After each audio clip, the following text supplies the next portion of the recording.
Tickets, the Black Friday event, and soon. This is RTV6 News at 11, working for you.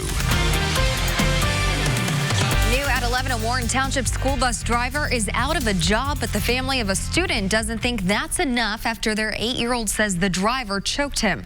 Good evening. I'm Amanda Starantino. And I'm Mark Mullins. Tonight, RTV6's Cameron Riddle shows you how the family wants the driver to be held accountable and how the school district is handling this situation.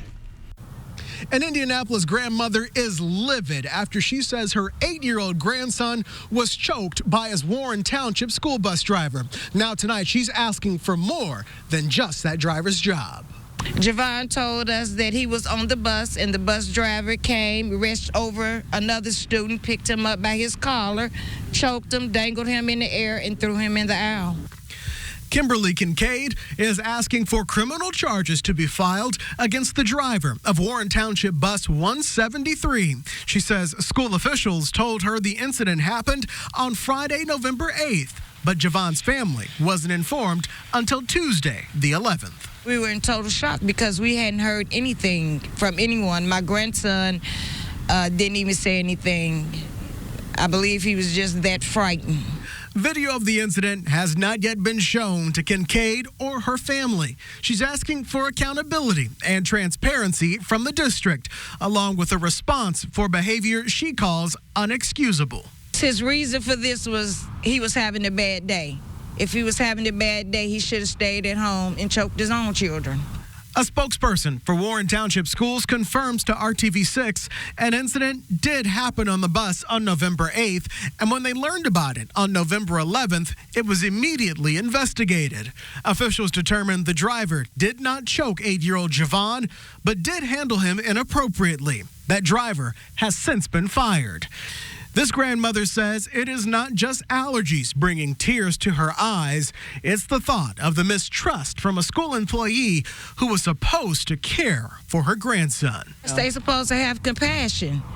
Just like it takes a village, he's part of that village. And he didn't live up to that. Working for you on the east side, Cameron Riddle, RTV6. And Warren Township Schools tells RTV6 the findings of their investigation have been turned over to the authorities. We are waiting to learn from the prosecutor's office whether any charges will be filed. And if you have questions or concerns about transparency at your child's school, contact us at workingforyou@rtv6.com. Now to the forecast. Storm Team 6 Chief Meteorologist Kevin Gregory is working for you tonight, timing out that rain heading our way. Kevin. And I think just like today, it will be light rain, some drizzle, mist, maybe a snow flurry or two in the northern half of the state first thing in the morning. Temperatures, though, with the cloud cover, will struggle to fall to the freezing mark. We're at 38 now. The wind is light, humidity almost 90%. There's tomorrow's magic number. We hit 39 today. We'll be a little bit warmer. These scattered showers around through late morning into early afternoon. The chances of showers for your drive into work are low. As we get to lunchtime and beyond, you can see how our rain chances will ramp up a bit.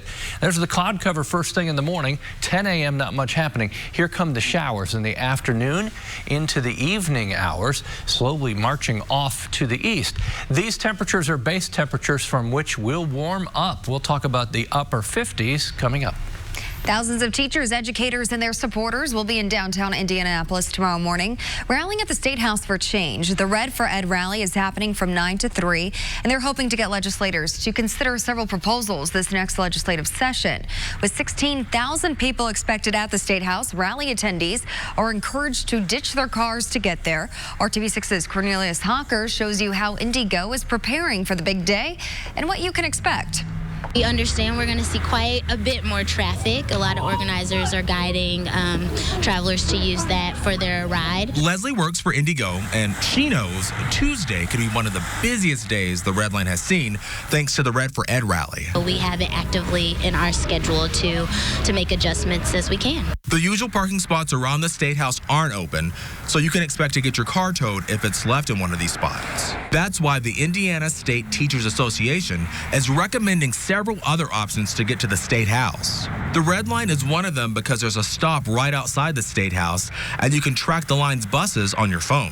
You might use the app My Stop to look at real-time updates on when buses are expected to arrive. More than 16,000 people are expected to show up for the rally, so patience will be key. We're just asking that you give us a little extra time, plan extra time in your travel. Now, along with telling you probably the easiest and cheapest way to get on here to the State House for this rally, we also wanted to tell you about food options. ISTA says that they're going to have food trucks for everyone who comes out, and I went right across the street from the State House to these businesses, and I have to be honest with you, they either didn't know about the rally or they didn't think so many people were going to show up, but they tell me that they will be ready for whoever comes to their doors in the morning. Working for you in downtown Indianapolis, I'm Cornelius Hawker for RTV6.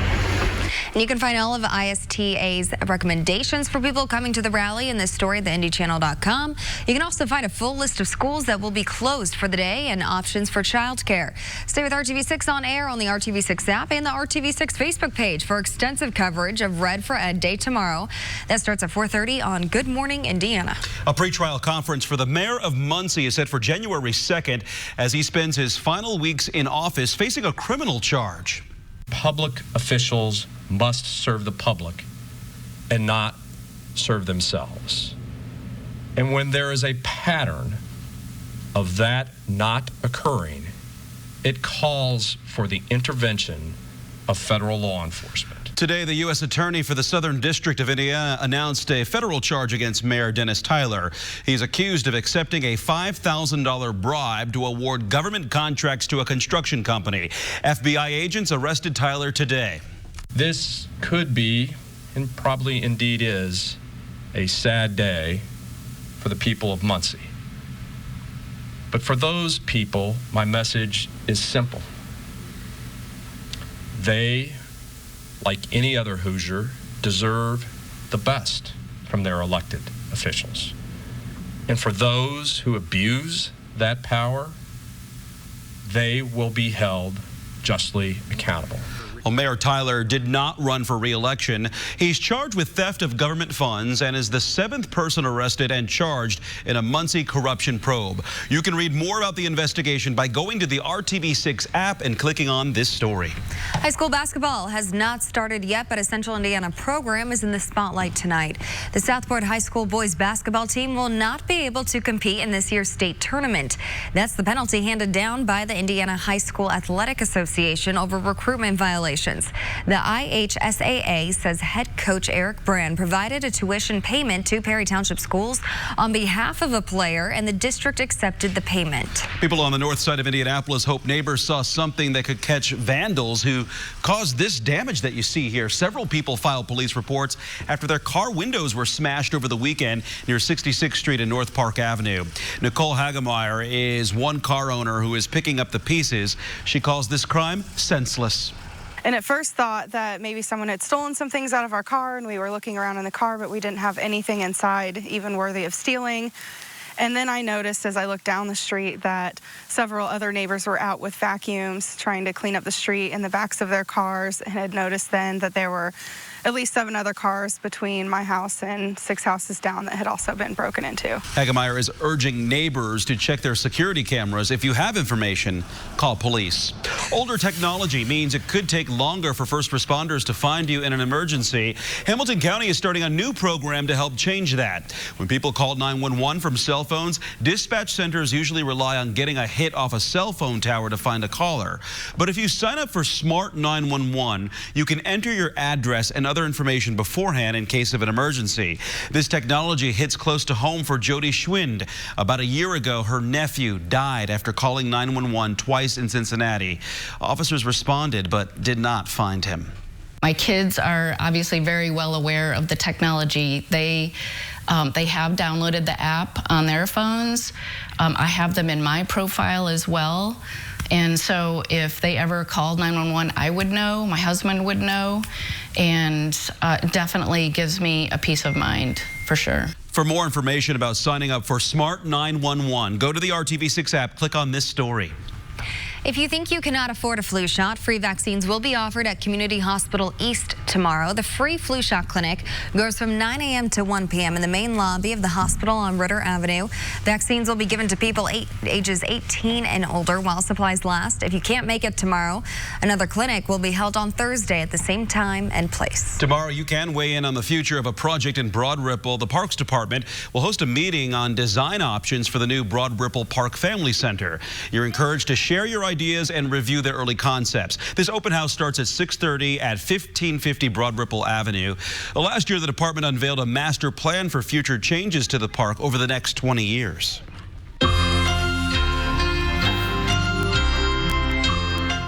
It's a matchup Jeopardy fans have been waiting for, and it is happening only on RTV6. The highest money winners in the show's history will face off in a special primetime competition hosted by Alex Trebek. Watch Ken Jennings, James Holzhauer, and Brad Rutter compete starting at 8 o'clock on January 7th. Should be a good one. Impeachment hearings resume tomorrow. What politicians, including the president, are saying before the next round of testimony. And a little later here, you get to work with animals, you get to produce God's most perfect food, milk. Got milk? More like got jobs. RTV6 heads to the farm where the dairy industry is hiring Hoosiers. It's on Toy Drive at theindychannel.com. This is RTV6 News at 11, working for you. 4 witnesses are set to testify in tomorrow's impeachment hearing into President Trump. ABC's Monica Sarabdi reports the president himself now says he is considering going before Congress. President Trump on Monday says he's, quote, strongly considering testifying in the impeachment probe after this informal offer from House Speaker Nancy Pelosi on CBS Sunday. The president could come right before the committee and speak all the truth that he wants. Trump writing on Twitter, quote, even though I did nothing wrong, I like the idea and will strongly consider it. The president's tweet comes as 8 more witnesses are set to publicly testify over the next 3 days. But the most anticipated witness of the week is EU Ambassador Gordon Sondland. Mr. Sondland has to decide whether his primary loyalty is to America or whether his primary loyalty is to the President of the United States. 2 weeks ago, the Trump megadonor revised his closed-door testimony, acknowledging he alerted Ukraine's government that the country would, quote, likely not receive promised military aid from the U.S. until the country's leader agreed to make a public statement committing to investigations into the Bidens and the 2016 election. But Sondland, who several witnesses say bragged about his frequent contacts with President Trump, made no mention of a July 26 phone call that a State Department staffer testified took place between Sondland and the president. The top diplomat to Ukraine, Ambassador Bill Taylor, first alerted the House to the call, testifying his staffer had overheard Trump inquiring about Ukraine investigations on that call. Ambassador Sondland told President Trump the Ukrainians were ready to move forward. Republicans, though, have dismissed much of the allegations as hearsay. No one's testified that there's been a quid pro quo. Everyone's got second, third-hand, fourth-hand information. On Tuesday, we will hear from 4 new witnesses, 3 of whom were on President Trump's now infamous July 25th call with Ukraine's leader, including former National Security Council official Tim Morrison, who already testified that he saw nothing wrong with that call, backing the president's account. Monica Sarabdi, ABC News, Washington. Tomorrow is Organization Day at the Indiana State House. Some lawmakers are getting a head start on sharing their goals for the 2020 session. Today, Senate Democrats talked about their priorities. They include stopping partisan redistricting, stopping preventable gun deaths, and decriminalizing marijuana. Democrats plan to introduce a bill that will change possession of minor amounts of marijuana from a misdemeanor to an infraction that will not lead to jail time. If you think that people still don't go to jail for possession of minor amounts of marijuana, you're wrong. Those of us who serve on the Interim Study Committee on Criminal Code heard statistics that possession of marijuana is still the second highest incident of arrest in the state of Indiana. Back in September, the Marion County Prosecutor's Office announced it would no longer file criminal charges against adults arrested for possessing less than 1 ounce of marijuana. Soon a warship will be named after a longtime Indiana senator. Today, leaders announced that the Navy will name a guided missile destroyer in honor of Richard Lugar. Lugar died in April at age 87. In addition to serving 6 terms as U.S. Senator from Indiana, Lugar's service to the country included time as a Navy officer from 1957 to 1960. Collection started today for a program that provides kids around the world with something to open on Christmas morning. Operation Christmas Child collects shoe boxes filled with gifts. Just fill a shoe box with items for kids and wrap it like a Christmas gift. Organizers say some kids have never received a present before in their whole lives. Collection goes through next Monday. And for more information about the program, including drop-off sites and times, go to theindychannel.com and click on this story. This is one we get behind. We have one of our producers here who really makes a huge effort to make this happen every year. I have a size 13 shoe. She loves my shoebox. I'm sure. She always loves and I love buying shoes, so she gets all my shoe boxes. It's a good thing. All right, temperatures tomorrow above 40, then we'll get to 50 or so Wednesday, and then we'll peak on Thursday. That's the progression as we move forward. Temperatures have moved very little today. I'm sure you noticed that. 31 this morning, 39 this afternoon, 38 is our current temperature. Typically, we would see about a 17-degree range from morning low to afternoon high. Clouds have been hard to shake. We'll zip to the northwest along Interstate 74, I-65 toward Lafayette. You may see a flurry or two overnight and in the morning hours tomorrow. Nothing really to amount to much. Our temperatures are above freezing now. Later this week, I just want to point out the stronger storm system. That will bring some rain with it, but it will also kick up the winds to around 30 miles per hour and draw in warmer temperatures. And I should say briefly warmer temperatures because it won't last all that long. We make some progress during the day tomorrow. There's a warmer temperature Wednesday, the warmest coming in on Thursday. But notice we fall off quickly. Temperatures will continue to slide from Friday into the weekend. As far as our rainfall potential, not a whole lot expected. This is mainly with the Thursday system. As you can see, 1/4 of an inch or less from 3 different forecast models. Tomorrow, temperature just above freezing first thing in the morning. Our rain chances will increase through the morning into the afternoon. Temperature will have jumped to 42 at noon, 47 for the afternoon high. 1 o'clock, I just kind of pick up the timeline there because that's where the rain becomes a little more widespread. 1 to 4 o'clock, light rain showers sliding to the east. 7 o'clock tomorrow evening, still some ongoing showers. Temperatures during the day tomorrow falling short of 51. That's our average high. We'll be in the mid-40s north to the upper 40s to the south with lots of cloud cover. Wednesday, dry day. That's one difference from tomorrow, and a little warmer. Temperature hits 50, the afternoon high, just about average for this time of year. Wednesday change, Wednesday night into Thursday will be the strength and direction of the wind when it starts coming out of the southwest, gusting to 30 miles per hour. That will bring in warmer temperatures. We'll continue then to see temperatures climb from our Wednesday high of 50. There comes the rain shower activity lining up Thursday morning, moving to the east, kind of breaks apart there a little bit. As far as rainfall potential, more on a widespread basis, again, 1/4 of an inch or less expected. Here's your 7-day planner. Temperatures on Thursday, upper 50s. Much cooler Friday, 44. Coolest day on Saturday, 40 for the temperature. But notice no single-digit low temperatures, no highs in the 20s. Am I spinning this to make it sound? What a difference a week makes. You got it. Okay. All right, Dave First now joins us with sports. Hey, Dave. Big night, guys. Thanks. Good evening. If big things are ahead for the Pacers this season, really, they have no one to thank than the Nets. They snapped that opening 3-game losing streak to them at the start of the season tonight. Without Oladipo, Brogdon, Lamb, McConnell still knocked him off on the road in Brooklyn tonight. A tough start for the Pacers, but the theme of bench players stepping up continues. Introducing to you Naz Mitchell-Long. He was in Fort Wayne last week. He had 12 off the bench, and then the Holiday brothers were huge. Justin Holiday with 20 tonight, and Aaron Holiday with a career and team high 24 and 13 assists. Good guys, the great road win, 115-86. Here's Aaron afterwards. I felt like we just came out and played with confidence. Obviously, the first couple games, Milwaukee and Houston, they went down and we had to come out and play. But we just try to play confidence and just help our team win. and they are off until Saturday when they take on the Magic. And if you're looking for injuries, look no further than the Colts. Good news, they beat the pants off the Jags yesterday. Bad news, a whole nother level of injuries. That includes running back Marlon Mack, who left the game with a broken right hand. Enter, though, Jonathan Williams, who picked up where Mack left off. 116 yards, 147 all-purpose. The former Arkansas Razorback with a big thanks to the O-line afterwards. But here's a guy whose 4-year career hasn't totaled what he had yesterday. For you personally, how big is this? It's cool. It's cool. It's cool. I mean, I'm not going to get too excited about it, you know. Like I said, I feel like I just ran behind those guys, honestly. You know, God blessed me to be in the moment, and I'm appreciative of it. Yeah, finally tonight, first and foremost, from yesterday's game. Hope you joined us at 6 for our Sports Extra Spotlight on the now infamous keg stand for lineman Quentin Nelson. Truly a team effort, really. Braden Smith, Ryan Kelly holding the legs. The rest of the team, including Jacoby Brissett, chiming in. The folks at Bud Light, happy to see the situation unfold. Of course, Bud Light, official partner of the NFL, so they can slide in and do these sorts of things. But tweet it out, hashtag Bud Light Celly of the Year. Celly, of course, is celebration. They do a weekly award, but given the fact they have kegs, Bud Light, a keg stand certainly would qualify for all that. So stay tuned.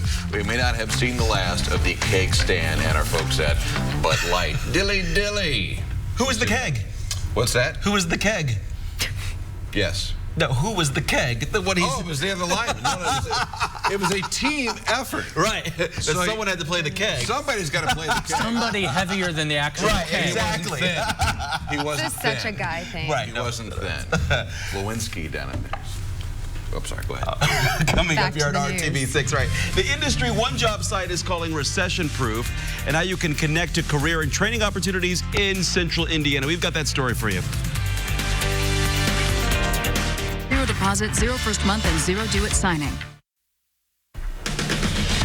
Dirty jobs, someone's got to do them. This week, Hiring Hoosiers is connecting you to not-so-glamorous jobs that are in high demand. Tonight, we take a trip to the family-owned Cunard Dairy Farm in Fort Wayne. The dairy industry is in transition. There are fewer farms, but just as many cows. Although labor does not include hand milking anymore, there is still a lot of work to be done. The American Dairy Association of Indiana says one of the largest problems facing the industry is finding labor that is prepared. Pretty much everything around here, plumbers, electricians, construction, our own bosses, CEOs, and we have to do all that on the dairy farm. It's hard to find extra labor, and that's partly why we have so many family members that work here, is just the fact that we can do all the work with it, and that way we can take care of the animals. Andrew hopes others can step up to fill the shoes of the very much needed dairy farmers. To learn more about the changing dairy farm industry and available jobs, go to hiringhoosiers.com. Well, the healthcare industry is also hiring Hoosiers. It's the strongest sector in the country by far, according to the jobs website Glassdoor. As baby boomers age, the demand for healthcare workers will continue to grow. The site calls healthcare a nearly recession-proof industry. More than 3 million jobs have been created over the past 10 years. To find opportunities here in Central Indiana, go to our Hiring Hoosiers website and search Hiring Hoosiers Healthcare. Tonight, the Franklin City Council approved a 10-year package of tax breaks that could bring more than 400 jobs to Johnson County. Energizer Manufacturing wants to open a facility near I-65 and State Road 44 in Franklin, making the city the distribution site for the most Energizer products. Batteries that are made at another location would be packaged at the center. The company says it plans to hire 440 workers by the year 2022 at salaries between $35,000 and $84,000 a year. We'll be right back here on RTV6. Owners can hurry in for Employee Pricing Plus. IMPD's Holiday Helper Initiative is now underway. The department is taking extra steps to protect your Christmas gifts from thieves during the busy holiday shopping season. Education and awareness are a big part of this program. Flyers with a safety inspection checklist will be placed on shoppers' windshields, and extra officers will be on patrol in busy shopping areas. 'Tis the season right now. Think about weather gifts. I'm telling you, they're hot this year. Weather Thermometers, gifts. barometers. Oh, he has a full list. When do you get the weatherman that has everything? Probably like a hygrometer, measure humidity. Sure. A pinwheel. A pinwheel. That would work. If it's spinning, it's windy. If it's not, it's not. It keeps it simple. Thanks for joining us tonight.